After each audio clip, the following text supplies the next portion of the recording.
So hi, my name is Zane Fisher. I'm the owner of Extraordinary Structures, and this is our Saltbox tiny house. Saltbox is it's a vernacular New England style of roof, and although we're out here in New Mexico, the defining feature is that it's an asymmetrical roof line. At this point, anytime you have that kind of asymmetrical peaked roof, it's usually referred to as a saltbox. In our case, we did it both for sort of architectural flair and also so that one side of the house would have exactly the right length for a standard solar panel. So the roof is set up to take a whole bunch of solar. So this is our kitchen. What we do is we like to do a single core sort of plumbing infrastructure wall so that your bathroom and kitchen are back to back. You're minimizing the amount of plumbing, and we're also using that to bias the weight inside the trailer for the best hauling characteristics. But we wanted kind of luxury too. One of the things that bugs me when I visit tiny houses is if they've got a sink that's too small, because I do a lot of cooking personally. So we wanted to have a nice big sink.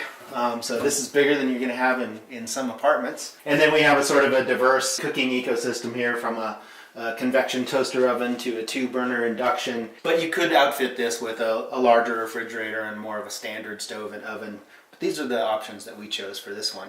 And we used a single piece stainless steel unit here. This fridge is a drawer.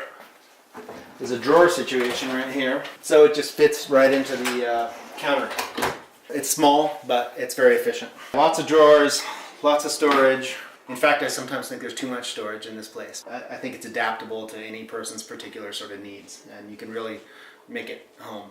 So the bathroom is, it's bound to be small, right? It's in a tiny house like this, but we wanted a different characteristic. We have sort of a Scandinavian wood cabin style interior going on, and we wanted to sort of, create a whole different environment. So we've got this bright white acrylic in here, which gives you a sort of a modern flair, but that's tempered with the same mesquite floors, and then this deep cedar Japanese ofuro style soaking tub. My partner Catherine built this as a little piece of luxury in a small room. So a bit of luxury and some brightness helps to make a small bathroom a lot more livable. This is a composting unit here, Swedish style. Yeah, this unit doesn't currently have holding tanks on it right now. So what you would do is either tie it into a septic, or depending on your location, use a gray water system or add a tank. If, for example, like this unit will end up spending its life probably in New Mexico. You can do gray water, but your kitchen water is considered black water. So what we have pre-installed on the kitchen sink is a valve. So you could direct it to a tank, or if you're not using food, you could direct it to a gray water system.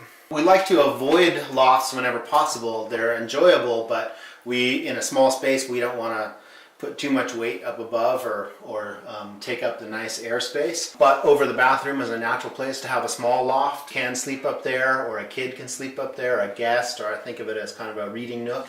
And we just have a ladder permanently mounted on the wall for a quick climb up there. And it turns out it's a nice space. Little reading light and a little outlet up there makes it pretty livable.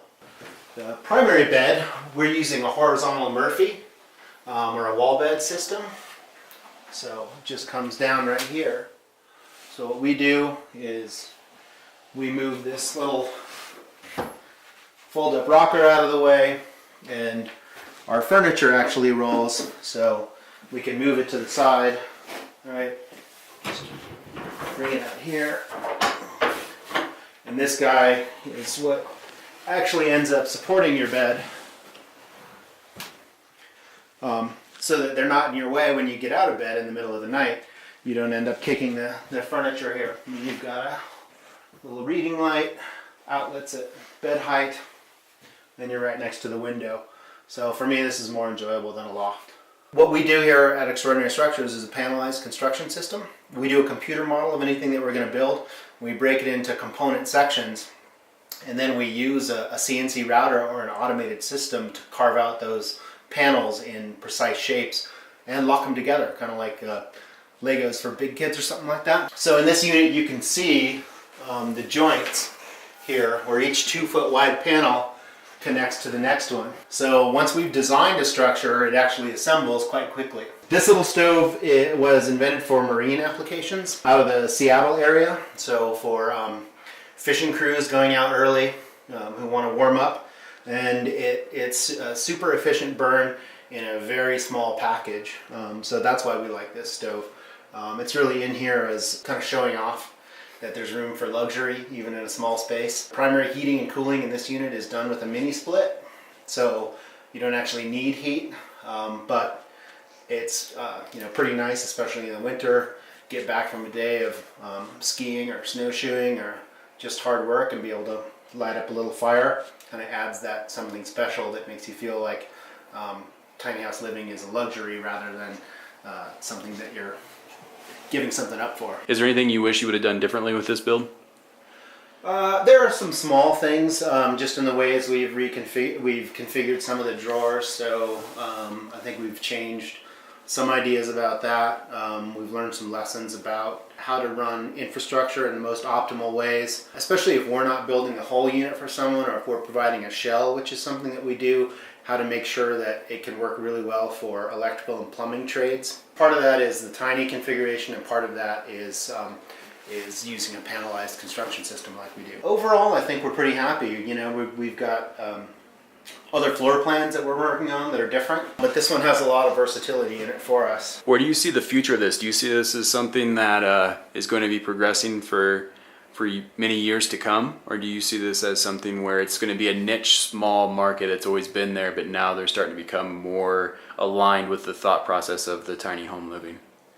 Yeah, I think that there are components of it that are probably niche-y, but I think the idea of smaller, sort of smarter, energy efficient spaces, a little more minimal, especially for people who realize that they don't need much, but they place a high value on maybe resources that are shared in a community or open space or wilderness. I think it's going to continue to branch out. So I see it as we work through zoning issues. I see it having a pretty large impact on cities where we see prices escalating out of control and a need for higher densities, but in different form factors. And I see it as a way to add to a sort of healthy housing ecosystem overall as we move forward. So I think there's a place for it, and as we see, we're doing a panelized system that allows for sort of rapid assembly, and there are other people out there who are not just building small, but also innovating in the housing construction area. And so to see companies coming up like that is exciting, and I think it does point to the